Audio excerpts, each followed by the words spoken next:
What's up, guys? How you all doing? So today was, I suppose, a little bit of an anticlimax really, because as you guys know, I was hoping to walk into an Apple store today and pick up my Mac Pro, come home with it and, you know, bring you guys my videos and start to kind of, you know, test out the new bit of kit and sort of get excited. But as it actually happened, this thing is just not going to be available anywhere until early next year. So no one's going to have it in store for probably at least until the very beginning of January. So I've ordered mine online, and the spec that I went for was the following. So I got the 6-core, can't remember the gigahertz. I also went for the dual D700 6GB graphics cards, which are the best ones that you can get in there. And those cards on their own almost cost as much as the Mac Pro, so it's quite amazing how they've managed to get that in there. But anyway, I also went for 512GB flash storage and 16GB of RAM. So I'll just talk you through the kind of reasons that I went for that particular specification. Originally I was actually going to get a 12-core one, or at least an 8-core.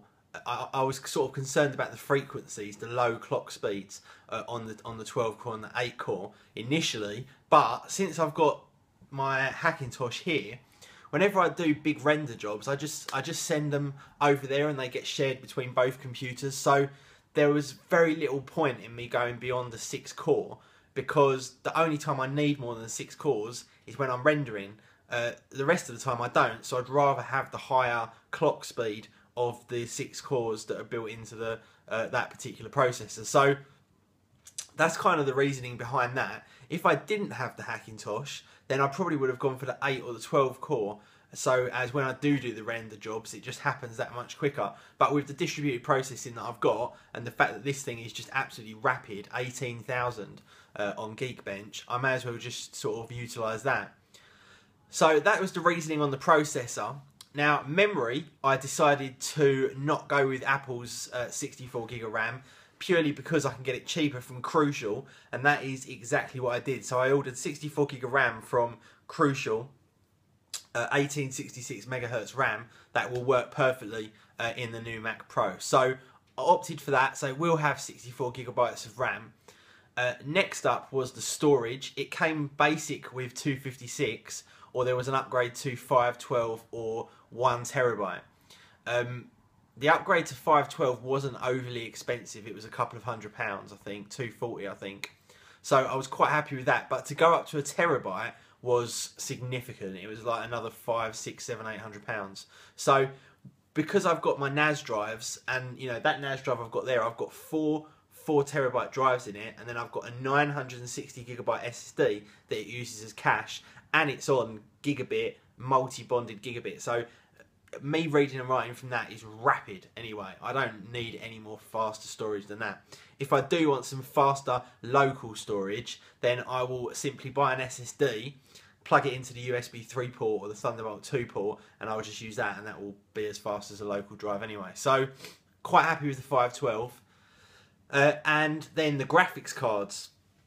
So by default it came with the particular one that I went for came with two D500s with 3GB of memory on board the graphics cards. So I spent a few £100 and upgraded that to the D600s, I think it was. No, D700s with 6GB. And the reason being for that is because you're probably not ever going to be able to upgrade the graphics cards, I don't think.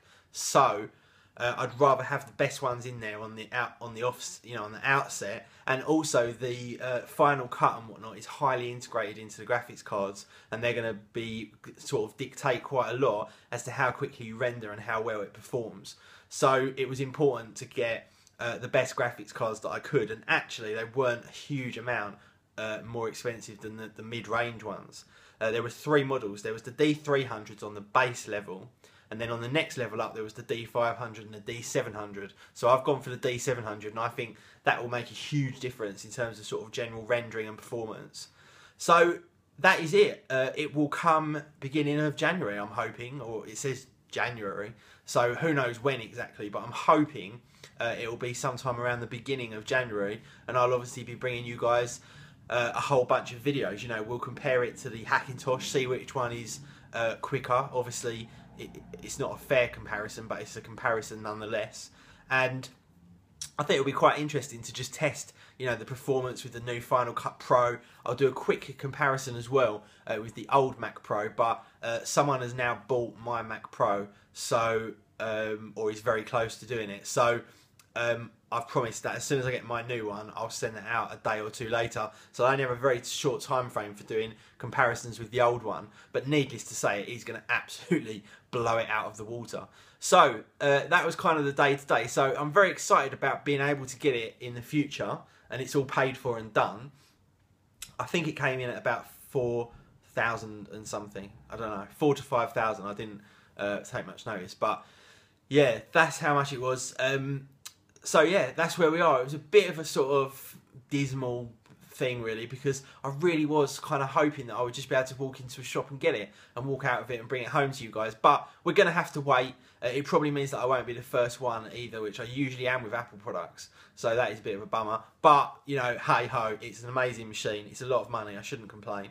So that's it guys from me. It's 6.5 minutes into the video. I have talked way too much. Thank you so much for this whole sort of keeping with me throughout this series. You know, we had the 4K one, then we've had the Mac Pro one. I'm sure something else will happen very soon, and we'll have like a series of videos on that. Anyways, thanks for sticking with me, guys. Please do go check out my reviews on the main channel and hit like. I'd really appreciate that. And have yourselves a great day, great evening, morning, whatever it happens to be. See you later, guys. Peace.